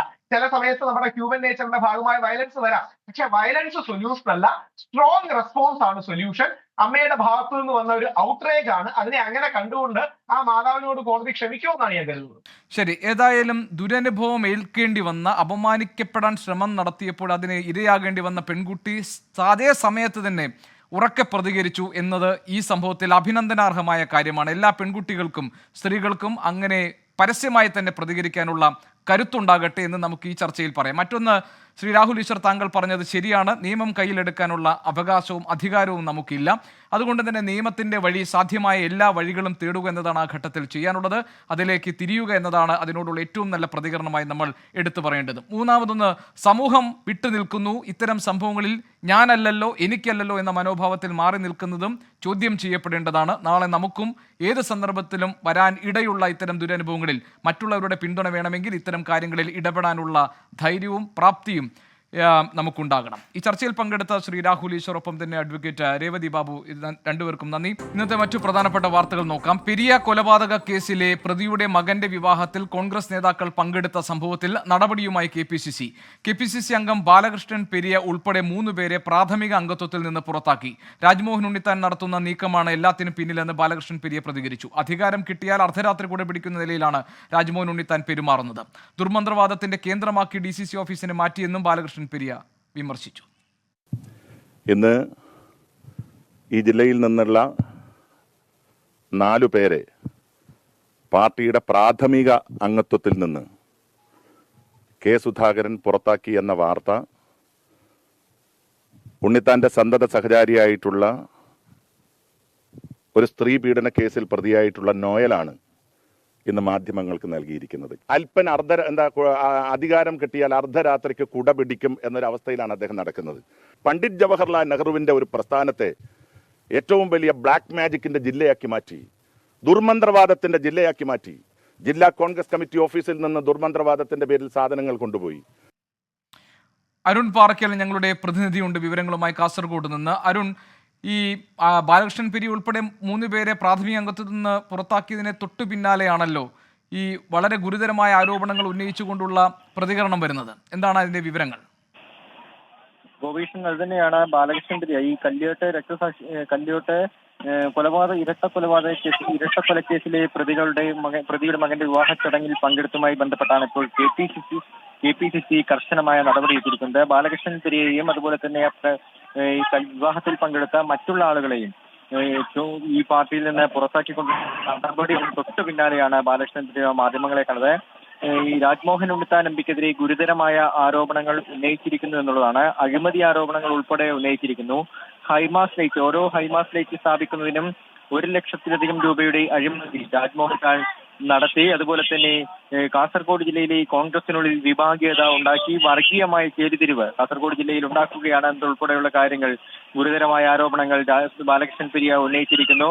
രാജ്മോഹൻ ഉണ്ണിത്താൻ MP കുറിമാച്ചതുമായി ബന്ധപ്പെട്ടുള്ള വലിയ വിവാദം BJPയും CPM ഒക്കെ ഉയർത്തുന്നതിനിടയിലാണ് അപ്പോൾ ബാലകൃഷ്ണൻ പെരിയയുടെ പ്രതികരണം വന്നിരിക്കുന്നത്. ഈ കുറിമാച്ചത് അദ്ദേഹത്തിന്റെ സ്കിൻ അലർജിയാണ് എന്ന് തെളിയിക്കുകയാണെങ്കിൽ താൻ രാഷ്ട്രീയ പ്രവർത്തനം തന്നെ അവസാനിപ്പിക്കുമെന്നാണ് ബാലകൃഷ്ണൻ പെരിയ മാധ്യമങ്ങളോട് പറഞ്ഞത്. ഒപ്പം തന്നെ രാജ്മോഹൻ ഉണ്ണിത്താൻ കോൺഗ്രസിനുള്ളിൽ വലിയ വിഭാഗീയതയ്ക്ക് ശ്രമിക്കുന്നു. ഇത് ഒരു സമവായ നീക്കത്തിലൂടെ ഒതുക്കി തീർക്കേണ്ട വിഷയമായിരുന്നു. പക്ഷേ ഈ വിഷയം മാളിക്കത്തിക്കുകയും തനിക്കെതിരെ നടപടിയെടുക്കാൻ ആവശ്യപ്പെട്ടതും രാജ്മോഹൻ ഉണ്ണിത്താൻ എംപിയാണ്. ഈ അന്വേഷണ commission KPCC general secretary PM Niyas അദ്ദേഹം രാജ്മോഹൻ ഉണ്ണിത്താൻ പറഞ്ഞ കാര്യങ്ങൾ എഴുതിയെടുത്ത് KPCC പ്രസിഡന്റ് മുന്നിൽ അവതരിപ്പിക്കുകയാണ്. ഗുരുതരമായ ആരോപണങ്ങളിലേക്ക് കടന്നിരിക്കുന്നു. എന്തായാലും ജില്ലാ ശരി, വിവരങ്ങൾ അരുൺ പാറക്കൽ നൽകുകയായിരുന്നു. ഏതായാലും ബാലകൃഷ്ണൻ പെരിയ അടക്കം 3 പേർക്കെതിരെ നടപടി ഉണ്ടായതിന്റെ പശ്ചാത്തലത്തിലാണ് ഒരു ബ്ലാക്ക് മാജിക്കിന്റെ ജില്ലയായി കാസർഗോഡിന് രാജ്മോഹൻ ഉണ്ണിത്താൻ മാറ്റുന്നു എന്നുള്ള ആരോപണം ഉന്നയിച്ചുകൊണ്ട് ബാലകൃഷ്ണൻ പെരിയ രംഗത്ത് വന്നിരിക്കുന്നത്. അരുൺ പാറക്കൽ ഞങ്ങളുടെ പ്രതിനിധിയാണ് അതിന്റെ വിശദാംശങ്ങൾ നൽകിയത്. സിൽവർ ലൈൻ പദ്ധതിക്ക് അനുമതി നൽകണമെന്നാവശ്യപ്പെട്ട് കേരളം. ബജറ്റിന് മുന്നോടിയായി നടന്ന ധനമന്ത്രിമാരുടെ യോഗത്തിലാണ് മന്ത്രി KN ബാലഗോപാൽ ഈ ആവശ്യം ഉന്നയിച്ചത്. സംസ്ഥാനത്തിന് 24,000 കോടിയുടെ പ്രത്യേക സാമ്പത്തിക പാക്കേജ് പ്രഖ്യാപിക്കണമെന്നും ധനമന്ത്രി ആവശ്യപ്പെട്ടു. ബൽറാം നെടുങ്ങാടി ഡൽഹിയിൽ നിന്ന് വിവരങ്ങൾ നൽകാറുണ്ട്. ബൽറാം, സംസ്ഥാന സർക്കാരിന്റെ ഒരു നിലപാടായിരുന്നു സിൽവർ ലൈൻ പദ്ധതിയിൽ നിന്ന് പിന്നോക്കം പോകില്ല എന്നുള്ളത്. ഇപ്പോൾ ഇതേ ആവശ്യം വീണ്ടും കേന്ദ്രത്തിന്റെ ശ്രദ്ധയിൽപ്പെടുത്തുകയാണോ ധനമന്ത്രി ചെയ്തത്? ധനകാര്യ പ്രതിസന്ധി മറികടക്കാൻ വേണ്ടിയുള്ള കേന്ദ്ര സഹായം ആവശ്യപ്പെടുന്ന കാര്യത്തിൽ എന്ത് നീക്കമാണ് ധനമന്ത്രി ഇന്ന് ഈ യോഗത്തിൽ നടത്തിയിരിക്കുന്നത്? ഗോപികൃഷ്ണൻ, ഇപ്പോൾ ഡൽഹിയിൽ 53ാമത് GST കൗൺസിൽ യോഗം പുരോഗമിച്ചുകൊണ്ടിരിക്കുകയാണ്. ഉച്ചയ്ക്ക് മുൻപായാണ് പ്രീ ബജറ്റ് ചർച്ചകൾ, ഈ പൊതു ബജറ്റ് തയ്യാറാക്കുന്നതുമായി ബന്ധപ്പെട്ട സംസ്ഥാന ധനമന്ത്രിമാരുമായി കേന്ദ്ര ധനമന്ത്രി നിർമ്മല സീതാരാമൻ ചർച്ചകൾ നടത്തിയത്. ഈ ചർച്ചയിലാണ് കേരളം വിവിധ ആവശ്യങ്ങൾ ഉന്നയിച്ചത്. അതിൽ ഏറ്റവും പ്രധാനം, ശ്രദ്ധേയമായ ഒരു ആവശ്യം എന്നുള്ളത് സിൽവർ ലൈൻ പദ്ധതിയിൽ നിന്നും സംസ്ഥാനം പിന്മാറിയിട്ടില്ല എന്ന് തന്നെയാണ്. റെയിൽവേ ഇതുമായി ബന്ധപ്പെട്ട് പല തടസ്സവാദങ്ങളും കൂടുതൽ രേഖകളും ഉൾപ്പെടെ ആവശ്യപ്പെടുകയും അനുഭാവപൂർവമായ ഒരു സമീപനം ഈ പദ്ധതിയോടെ കാണിക്കാതിരിക്കുകയും ചെയ്യുന്ന ഘട്ടത്തിലും സിൽവർ ലൈൻ പദ്ധതിക്ക് എത്രയും വേഗം അനുമതി ലഭ്യമാക്കണം എന്നാണ് ധനമന്ത്രി മുന്നോട്ട് വച്ചിരിക്കുന്ന ആവശ്യങ്ങളിൽ ഒന്ന്. കൂടാതെ 24,000 കോടിയുടെ പ്രത്യേക സാമ്പത്തിക പാക്കേജ് സംസ്ഥാനത്തിനായി പ്രഖ്യാപിക്കണമെന്ന ആവശ്യമാണ് ധനമന്ത്രി KN ബാലഗോപാൽ ഈ യോഗത്തിൽ, ഈ പ്രീ ബജറ്റ് ചർച്ചയിൽ ആവശ്യപ്പെട്ടിരിക്കുന്നത്. കോവിഡ് ആഘാതത്തിൽ നിന്നും കരകയറാനുള്ള സംസ്ഥാനത്തിന്റെ ശ്രമങ്ങൾക്ക് കേന്ദ്രത്തിന്റെ പല നയങ്ങളും തടസ്സമാകുന്നു എന്നും അതുകൊണ്ട് തന്നെ അത് പരിഹരിക്കാനുള്ള നടപടികൾ ഉണ്ടാകണമെന്നുമുള്ള ആവശ്യം സംസ്ഥാനം മുന്നോട്ട് വെച്ചിട്ടുണ്ട്. 6,000 കോടി ഈ വർഷം ഉപാധിരഹിത കടം എടുക്കാൻ അനുവദിക്കണം എന്നാണ് സംസ്ഥാനം ആവശ്യപ്പെട്ടിരിക്കുന്നത്. ഈ വർഷത്തെ കടമെടുപ്പ് പരിധി GSTPയുടെ 3% ഉയർത്തണമെന്ന ആവശ്യം മുന്നോട്ട് വച്ചിരിക്കുന്നു. കൂടാതെ ഉപാധിരഹിതമായ കടമെടുപ്പ് അനുവദിക്കണം എന്നാണ് മറ്റൊരു ആവശ്യം. കിഫ്ബി, പെൻഷൻ കമ്പനി എന്നിവ മുൻ വർഷങ്ങളിൽ എടുത്ത വായ്പ ഈ വർഷത്തെയും അടുത്ത വർഷത്തെയും കടമെടുപ്പ് പരിധിയിൽ കുറയ്ക്കാനുള്ള തീരുമാനം പുനഃപരിശോധിക്കണമെന്ന ആവശ്യവും സംസ്ഥാനം മുന്നോട്ട് വച്ചിട്ടുണ്ട്. GSTയിലെ കേന്ദ്ര സംസ്ഥാന ബൽറാം നെടുങ്ങാടിയാണ് വിവരങ്ങൾ നൽകിയത്. GST കൗൺസിൽ യോഗത്തിലാണ് കേരളം ചില ആവശ്യങ്ങൾ മുന്നോട്ട് വെച്ചിരിക്കുന്നത്. അതിലൊന്ന് സിൽവർ ലൈൻ പദ്ധതിക്ക് അനുമതി വേണം എന്നുള്ളതാണ്. ബൽറാം നെടുങ്ങാടിയാണ് വിവരങ്ങൾ നൽകിയത്. ഇടമലയാർ ഇറിഗേഷൻ കനാൽ അഴിമതിയിൽ 44 പ്രതികൾക്ക് 3 വർഷം തടവ്. ഒന്നാം പ്രതിയായ എക്സിക്യൂട്ടീവ് എഞ്ചിനീയറും അസിസ്റ്റന്റ് എക്സിക്യൂട്ടീവ് എഞ്ചിനീയറും 2,34,00,000 രൂപ വീതം പിഴ നൽകണം. കേസിൽ ഒരാളെ കുറ്റവിമുക്തനാക്കി. തൃശൂർ വിജിലൻസ് കോടതിയുടേതാണ് ഉത്തരവ്. സൂരജ് സജി വിവരങ്ങൾ നൽകാനുണ്ട് തൃശൂരിൽ നിന്ന്. സൂരജ്, ഈ ഇടമലയാർ ഇറിഗേഷൻ കനാൽ അഴിമതി കേസിൽ ശിക്ഷാ വിധി വന്നിരിക്കുകയാണല്ലോ, എന്താണ് വിവരങ്ങൾ? ഗോപികൃഷ്ണൻ, ഇടമലയാർ കനാൽ അഴിമതിയിലാണ് ഇപ്പോൾ ഈ ശിക്ഷാവിധി പുറത്തു വന്നിരിക്കുന്നത്. 44 പ്രതികൾക്ക് 3 വർഷം തടവിന് വിധിച്ചിരിക്കുന്നു. അതോടൊപ്പം തന്നെ ഇതിന്റെ എക്സിക്യൂട്ടീവ്, ഇടമലയാർ പദ്ധതിയുടെ എക്സിക്യൂട്ടീവ് എഞ്ചിനീയർക്കും അതുപോലെ തന്നെ അസിസ്റ്റന്റ് എക്സിക്യൂട്ടീവ് എഞ്ചിനീയർക്കും 2,34,00,000 രൂപ വീതം പിഴ നൽകാനും പിഴയും കോടതി ചുമത്തിയിട്ടുണ്ട്. അതോടൊപ്പം തന്നെ മറ്റു പ്രതികൾ 6,00,000 രൂപ വീതം പിഴ നൽകണമെന്നുള്ളതാണ് പറഞ്ഞിരിക്കുന്നത്. 3 വകുപ്പുകൾ പ്രകാരമാണ് കേസെടുത്തിരുന്നത്. ഓരോ വകുപ്പുകളിലും 2,00,000 രൂപ വീതം പിഴ ചുമത്തുകയായിരുന്നു. എക്സിക്യൂട്ടീവ് എഞ്ചിനീയർക്കും അതുപോലെ തന്നെ അസിസ്റ്റന്റ് എക്സിക്യൂട്ടീവ് എഞ്ചിനീയർക്കും 39 കേസുകളിൽ ഇരുവരും പ്രതിയായതുകൊണ്ട് തന്നെ ഇവർക്ക് വലിയ രീതിയിലുള്ള പിഴത്തുക കോടതി ചുമത്തുകയായിരുന്നു. എന്തായാലും സർക്കാരിനെ സംബന്ധിച്ച് 10 കോടിയിലധികം രൂപയുടെ നഷ്ടമുണ്ടായ കേസിലാണ് ഇപ്പോൾ ഈ വിധി വന്നിരിക്കുന്നത്. അതുമായി ബന്ധപ്പെട്ടുകൊണ്ട് ഈ കരാറുകാർ ഉദ്യോഗസ്ഥരെയും പ്രതി ചേർത്തുകൊണ്ട് വിജിലൻസ് നടത്തിയ അന്വേഷണം, വർഷങ്ങൾ നീണ്ട നിയമപോരാട്ടം, ഇതിനൊടുവിലാണ് ഇപ്പോൾ ഈ കേസിൽ വിധി വന്നിരിക്കുന്നത്. ഗോപികൃഷ്ണൻ. ശരി, സൂരജ് സജിയാണ് വിവരങ്ങൾ നൽകിയത് തൃശൂരിൽ നിന്ന്. ശമ്പള പരിഷ്കരണം നടപ്പാക്കാത്തതിൽ പ്രതിഷേധിച്ച് മിൽമ ജീവനക്കാർ പണിമുടക്കിലേക്ക്. സംയുക്ത തൊഴിലാളി യൂണിയന്റെ നേതൃത്വത്തിൽ മറ്റന്നാൾ അർദ്ധരാത്രി മുതലാണ് സംസ്ഥാന വ്യാപകമായി പണിമുടക്കുക. അജീഷ് ജയകുമാർ തിരുവനന്തപുരത്ത് വിവരങ്ങൾ നൽകാനുണ്ട്. അജീഷ്, ഈ പണിമുടക്ക് പിൻവലിപ്പിക്കാനുള്ള എന്തെങ്കിലും നീക്കങ്ങൾ നടക്കുന്നുണ്ടോ? പണിമുടക്ക് സാധാരണക്കാരെ എങ്ങനെ ബാധിക്കും? ഗോപി, നാളെ ഈ 11:30 അഡീഷണൽ ലേബർ കമ്മീഷണർ എന്തായാലും യൂണിയൻ ഭാരവാഹികളുടെ ഒരു മീറ്റിംഗ് വിളിച്ചിട്ടുണ്ട്. ഈ ചർച്ചയിൽ ധാരണയായില്ലെങ്കിൽ സമരമായി മുന്നോട്ട് പോകുമെന്നാണ് യൂണിയൻ ഭാരവാഹികൾ അറിയിച്ചിട്ടുള്ളത്. ഇവർ നിലവിൽ ഉറപ്പിച്ച് പറയുന്നത് ശമ്പള റിവിഷൻ അത് നടപ്പിലാക്കിയെങ്കിൽ മാത്രമേ ഈ പണിമുടക്കിൽ നിന്ന് പിന്മാറുകയുള്ളൂ എന്നാണ്. എല്ലാ 5 വർഷം കൂടുമ്പോഴാണ് മിൽമ തൊഴിലാളികളുടെയും ശമ്പള പരിഷ്കരണം നടപ്പിലാക്കുന്നത്. 2021 മിൽമ തൊഴിലാളികളുടെ ശമ്പള പരിഷ്കരണ കരാർ അവസാനിച്ചിരുന്നു. ഇതിനെ തുടർന്ന് 2 വർഷങ്ങളുടെ നീണ്ട ചർച്ചകൾ നടത്തിയതിനു ശേഷം 2023 ഈ അഡീഷണൽ ലേബർ കമ്മീഷണറുമായി ചർച്ച നടത്തിയതിനു ശേഷം പുതിയ ശമ്പള പരിഷ്കരണ കരാർ ഒപ്പിട്ടിരുന്നു.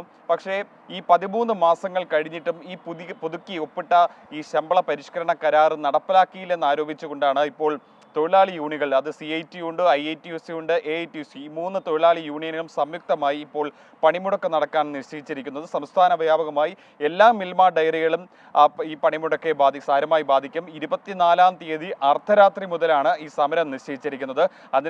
അന്ന് രാത്രി മുതൽ തന്നെ ഈ പാൽ ശേഖരണവും വിതരണവും ഒന്നും തന്നെ ഉണ്ടായിരിക്കുന്നതല്ല. എന്തായാലും നാളെ രാവിലെ 11:30 അഡീഷണൽ ലേബർ കമ്മീഷണറുടെ ഓഫീസിൽ യൂണിയന്റെ ഒരു ചർച്ച വിളിച്ചിട്ടുണ്ട്. ഈ ചർച്ചയിലായിരിക്കും എന്തായാലും ഈ പണിമുടക്കിന്റെ ഭാവി അറിയുക. ശരി, നാളത്തെ ചർച്ചയിൽ തീരുമാനമായില്ലെങ്കിൽ പണിമുടക്കുമായി മുന്നോട്ട് പോകാനാണ് മിൽമ ജീവനക്കാരുടെ യൂണിയന്റെ തീരുമാനം. അതിന്റെ വിശദാംശങ്ങൾ നൽകുകയായിരുന്നു അജീഷ് ജയകുമാർ തിരുവനന്തപുരത്ത്. വാർത്തയിലേക്ക് വീണ്ടും. കോഴിക്കോട് വെസ്റ്റ് ഹില്ലിൽ KSU പ്രവർത്തകരെ കസ്റ്റഡിയിലെടുത്തു. മുഖ്യമന്ത്രിക്ക് നേരെ കരിങ്കൊടി പ്രതിഷേധത്തിനുള്ള സാധ്യത മുന്നിൽ കണ്ടാണ് നടപടി. അഭിജിത്ത് മുഴക്കുന്ന് കോഴിക്കോട്ട് നിന്ന് വിവരങ്ങളുമായുണ്ട്. അഭിജിത്ത്, ഈ KSU പ്രവർത്തകരെ കസ്റ്റഡിയിലെടുത്തിരിക്കുന്നത് കരിങ്കൊടി കാണിക്കുമെന്ന വിവരത്തിന്റെ അടിസ്ഥാനത്തിലാണോ? തീർച്ചയായും ഗോപി, NGO യൂണിയൻ സംസ്ഥാന സമ്മേളനത്തിന്റെ ഭാഗമായി മുഖ്യമന്ത്രി പിണറായി വിജയൻ കോഴിക്കോട് ജില്ലയിലുണ്ട്. ഈ പശ്ചാത്തലത്തിൽ മുഖ്യമന്ത്രിക്ക് നേരെ കരിങ്കൊടി സാധ്യത പരിഗണിച്ചാണ് ഇപ്പോൾ KSU പ്രവർത്തകരെ പോലീസ് കസ്റ്റഡിയിലെടുത്തിട്ടുള്ളത്. കോഴിക്കോട് വെസ്റ്റ് ഹില്ലിന് സമീപത്തെ ഒരു ഹോട്ടലിനടുത്ത് വെച്ചാണ് ഈ പ്രവർത്തകരെ പോലീസ് കസ്റ്റഡിയിലെടുത്തത്. ഇതിൽ KSU ജില്ലാ പ്രസിഡന്റ് VT സൂരജ് ഉൾപ്പെടെയുള്ളവരുണ്ട്. 3 KSU പ്രവർത്തകരാണ് നിലവിൽ പോലീസിന്റെ കസ്റ്റഡിയിലുള്ളത്. KSU ജില്ലാ പ്രസിഡന്റ് ഉൾപ്പെടെ KSU ജില്ലാ വൈസ് പ്രസിഡന്റ് ഉൾപ്പെടെയുള്ളവർ ഈ 3 പേരിലുണ്ട്.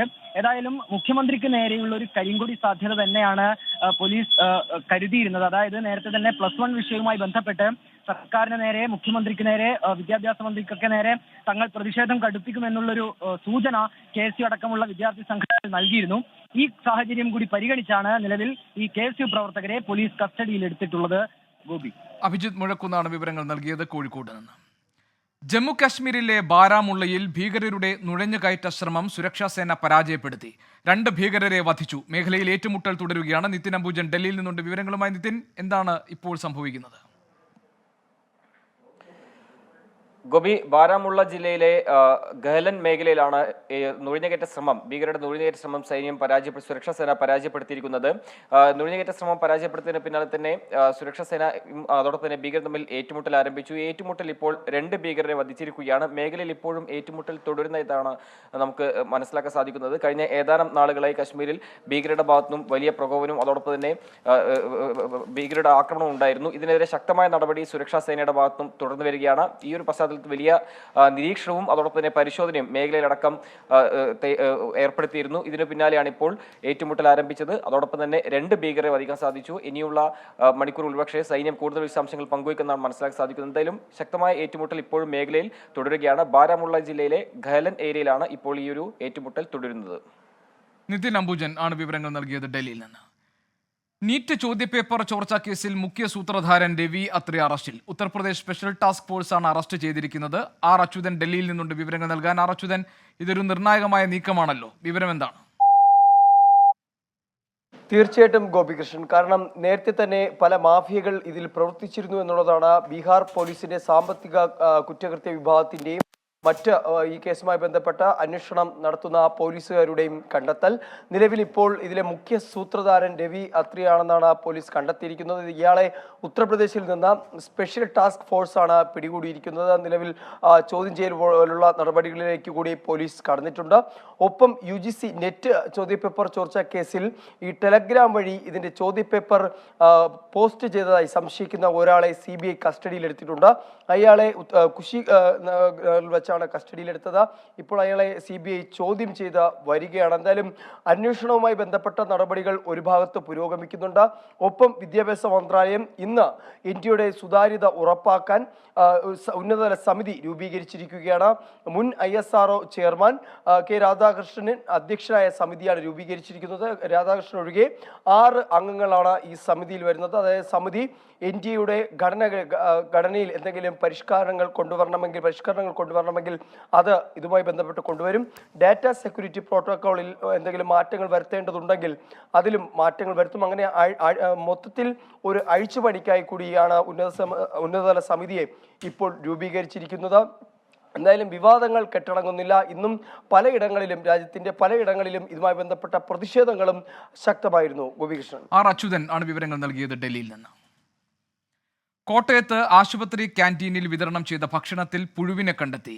കാഞ്ഞിരപ്പള്ളി ജനറൽ ആശുപത്രിയുടെ ക്യാൻറ്റീനിലാണ് സംഭവം. പുഴുവിനെ കണ്ടെത്തിയതിനെ തുടർന്ന് ക്യാൻറ്റീൻ അടച്ചുപൂട്ടി. ടോബി ജോൺസൺ കോട്ടയത്ത് നിന്നുണ്ട് വിവരങ്ങളുമായി. ടോബി പറയൂ. ഇന്ന് രാവിലെയാണ് ക്യാൻറ്റീൻ അടച്ചത്. ഇന്നലെയാണ് ഇത് സംബന്ധിച്ചുള്ള ഒരു പരാതി ഒരു രോഗിയിൽ നിന്നും ലഭിക്കുന്നത്. ക്യാൻറ്റീനിൽ നിന്നും വാങ്ങിയ 4 ബിരിയാണിയിൽ ഒരെണ്ണത്തിൽ പുഴുവിനെ കണ്ടെത്തിയതിനെ തുടർന്ന് ഒരു രോഗി പരാതി നൽകുകയായിരുന്നു. ഈ പരാതിയുടെ അടിസ്ഥാനത്തിൽ ഇന്ന് രാവിലെ ഇവിടെ വിശദമായിട്ടുള്ള പരിശോധന ആരോഗ്യ വിഭാഗത്തിന്റെ നടന്നു. ആ പരിശോധനയിൽ വൃത്തിഹീനമായ സാഹചര്യങ്ങളിലാണ് ഈ ക്യാൻറ്റീൻ പ്രവർത്തിക്കുന്നതെന്ന് കണ്ടെത്തി. ഒപ്പം തന്നെ ജീവനക്കാർക്ക് ഹെൽത്ത് കാർഡ് പോലും ഇല്ലാത്ത ഒരു അവസ്ഥയാണ് ഉണ്ടായിരുന്നത്. ഇതേ തുടർന്നാണ് ക്യാൻറ്റീൻ അടച്ചുപൂട്ടാൻ തീരുമാനിച്ചിരിക്കുന്നത്. എന്തായാലും തുടർ നടപടികൾ ഉണ്ടാകുമെന്നുള്ള ഒരു വിവരം കൂടി നമുക്ക് പഞ്ചായത്തിന്റെ ഭാഗത്ത് നിന്ന് ലഭിച്ചിട്ടുണ്ട്. ഗോപി. ശരി, ടോബി ജോൺസൺ ആണ് വിവരങ്ങൾ നൽകിയത് കോട്ടയത്ത് നിന്ന്. ടെലിവിഷൻ ചാനലുകളുടെ ചരിത്രത്തിൽ ആദ്യമായി പ്രേക്ഷകരുടെ ജില്ലാ സമ്മേളനവുമായി 24. ചരിത്ര നിമിഷത്തിന് സാക്ഷിയാകാൻ ഒരുങ്ങുകയാണ് ഭാഷാപിതാവിന്റെ മണ്ണ്. തിരൂർ ബിയാൻകോ കാസിൽ ഓഡിറ്റോറിയത്തിൽ നാളെയാണ് 24 കണക്റ്റിന്റെ മലപ്പുറം ജില്ലാ സമ്മേളനം. 24 പ്രേക്ഷകരെയും പ്രിയ അവതാരകരെയും സ്വീകരിക്കാൻ തിരൂർ ബിയാൻകോ കാസിൽ ഓഡിറ്റോറിയം ഒരുങ്ങിക്കഴിഞ്ഞു. രജിസ്ട്രേഷൻ അതിവേഗം പുരോഗമിക്കുന്നു. സമ്മേളന നഗരിയിലേക്ക് 24-നെ നെഞ്ചേറ്റിയ പ്രേക്ഷകർ ഒഴുകിയെത്തുമെന്നുറപ്പ്. അവർക്ക് ചില പദ്ധതികളും ചില പ്രഖ്യാപനങ്ങളും അതുപോലെ തന്നെ എപ്പോഴും ഈ സമ്മാനങ്ങളും മാത്രമല്ല എപ്പോഴും ഈ പ്രേക്ഷകരുടെ കൂടെ സഞ്ചരിക്കുന്ന ഒരു ചാനലാണ് ഫ്ലവേഴ്സ് 24. ഒരുപാട് ചാരിറ്റി നമ്മൾ തുടക്കം മുതലേ ചെയ്യുന്നുണ്ട്. അപ്പോൾ അതൊക്കെ എന്നും അതുകൊണ്ടാണ് ഇത്രയും ഒരു പ്രേക്ഷക സപ്പോർട്ട് നമുക്കുള്ളത്. രാവിലെ 9 മണി മുതൽ SSLC പരീക്ഷയിൽ മുഴുവൻ വിഷയങ്ങളിലും A+ നേടിയ വിദ്യാർത്ഥികളെ ആദരിക്കും. 2 മണിക്ക് ശേഷമാണ് പ്രേക്ഷക സമ്മേളനം. 24-ന് പ്രിയ അവതാരകർ പ്രേക്ഷകർക്കൊപ്പം ചേരും. ഫ്ലവേഴ്സിലെ താരങ്ങളും അണിനിരക്കും. സമ്മേളനത്തിൽ ഒളിപ്പിച്ചു വെച്ച സർപ്രൈസുകൾ അറിയാൻ മലപ്പുറത്തുകാർ ആകാംക്ഷയിലാണ്. ഒരുപാട് ചരിത്രങ്ങൾ ഉറങ്ങുന്ന മണ്ണാണ് ഈ തിരൂര്. ഒരു പുതിയ ചരിത്രം തീർക്കാൻ വേണ്ടി 24 അവരുടെ ജില്ലാ സമ്മേളനം തിരൂര് തിരഞ്ഞെടുത്തതിൽ ഞാനൊരു തിരൂർക്കാരൻ എന്നുള്ളതിലേക്ക് വളരെയധികം സന്തോഷം നൽകുന്നത്. 24 സ്ഥിരമായിട്ട് ഞങ്ങൾ കാണുന്നതാണ്. അപ്പോൾ ഇവിടെ ഞങ്ങളുടെ നാട്ടിൽ അങ്ങനെ ഒരു സമ്മേളനം നടക്കുന്ന പറയുമ്പോൾ വളരെ സന്തോഷമുണ്ട്. ജില്ലാ സമ്മേളനം വമ്പിച്ച വിജയമാക്കി തരണമെന്ന് ദൈവത്തോട് പ്രാർത്ഥിക്കുന്നു. തിരൂരിനെ 24 അവേഴ്സ് തറ്റത്തിൽ തിരൂരിനെ ആവാഹിച്ചെടുത്തിട്ടുണ്ട്. പല വിഷയങ്ങളിലും തിരൂർ അവർ നിറഞ്ഞു നിന്നിട്ടുണ്ട്. തിരൂരിൻ്റെ പൾസ് അറിഞ്ഞ ചാനലാണ് 24 അവേഴ്സ്. ജില്ലാ സമ്മേളനം ആദ്യ അവസാനം വരെ 24-ൽ തത്സമയം സംപ്രേഷണം ചെയ്യും. 24 പ്രേക്ഷകരുടെ ജില്ലാ സമ്മേളനം മലപ്പുറം തിരൂര്. 24-ന്റെ പ്രിയ അവതാരകരും ഫ്ലവേഴ്സ് ജനപ്രിയ താരങ്ങളും അണിനിരക്കുന്ന പ്രേക്ഷകരുടെ ജില്ലാ സമ്മേളനം നാളെ ഉച്ചയ്ക്ക് 2 മണി മുതൽ തിരൂർ ബിയാൻകോ കാസിൽ ഓഡിറ്റോറിയത്തിൽ. തിരൂരിന്റെ മണ്ണിൽ പുതുചരിത്രം പിറക്കാൻ ഇനി മണിക്കൂറുകൾ മാത്രം. 24 തിരൂർ. ഇതോടെ ന്യൂസ് ഈവനിംഗ് ഇവിടെ പൂർത്തിയാവുകയാണ്.